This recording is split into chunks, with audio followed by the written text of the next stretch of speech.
Hey, what's happening, everybody? Ask Jesse answer time. Are you ready? Here we go. First question comes to us from Desiree Luton. And Desiree says, how can you learn to reset your mind? For instance, I had a lovely time and I'm feeling good till somebody really hurts me. How can I get rid of the bad influence some people have on my feelings? How can I train such a thing? Can you give me some tools? So to reset our mind, we have to change what our mind's constantly focusing on. And this is a classic example of what you think about is what you're going to bring about. The person who always focuses on never having enough money, guess what they're never going to have enough of? And never have enough money. And it doesn't matter if they have $5 in the bank account. It doesn't matter if they have $5 million in the bank account. They are still never going to have enough money because that's what they think about. That's what they think about. If you think about having a bad relationship, guess what ends up happening?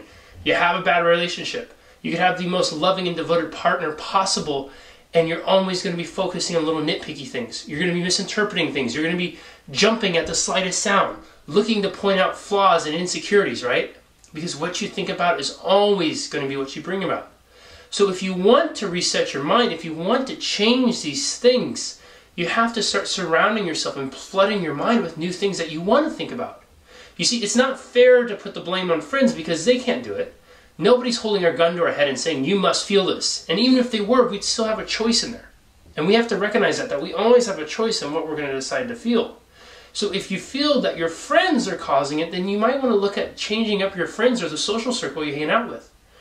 Because if they're bringing you down, if they're causing you to feel in a way you don't want to feel, choose people that lift you up. Choose people that are going to have the similar ideas. Choose people that are going to have the similar thoughts, feelings, actions that you have. Same idea. Don't go on and look at the news if it's just going to upset you. Read stuff. Watch things on YouTube that are going to make you happy. They're going to make you excited. Spend your time reading things that are going to make you excited, not things that are going to make you down. You literally have to flood your mind with what you want to focus on. If you're on Facebook and you go on Facebook and you're looking for people to bemoan and complain and whine and cry to, guess what? You're going to feel that way more often. Or if you go to Facebook and you look for people to feel inspired and who are going to lift you up, guess what you're going to start to feel? You'll start to feel inspired. Does this happen overnight? No. Can it? Yeah, for sure. Does it take time? Absolutely. As with anything in life, anything that's worth anything is going to take some work. And if you're willing to work at it, I promise you, you'll be able to reset the way you think. Okay? Question number 2 comes from us from Helga Kiss. And Helga asks, what is the best combination of strength and cardio if the goal is to build muscle and achieve better cardio endurance? Thanks. I'm a huge fan of circuit training. That's what I do for myself, and what I'll usually do is I'll pick 2 or 3 exercises, and I'll go through those, rotate through them, rest for a few seconds till I catch my breath, and rotate through again. I think that you can do really effective cardiovascular training while doing really high-intensity strength training. So stacking up your exercises, maximizing your time, and it's quicker that way too. You don't have to do a cardio workout, you don't have to do just a strength training workout. You can do it all at once. So picking a few exercises, doing opposing muscles, so maybe like a pushing exercise and a pulling exercise, and then maybe some core exercise in there too. Go through that a couple times and then switch and do something else. Maybe some legs exercises and exercises and maybe some shoulder exercises. Anything like that that's going to keep your heart rate up. And what's important is when you're doing the strength training exercises, you're not just cruising. You got to be really pushing. You got to be really challenging yourself.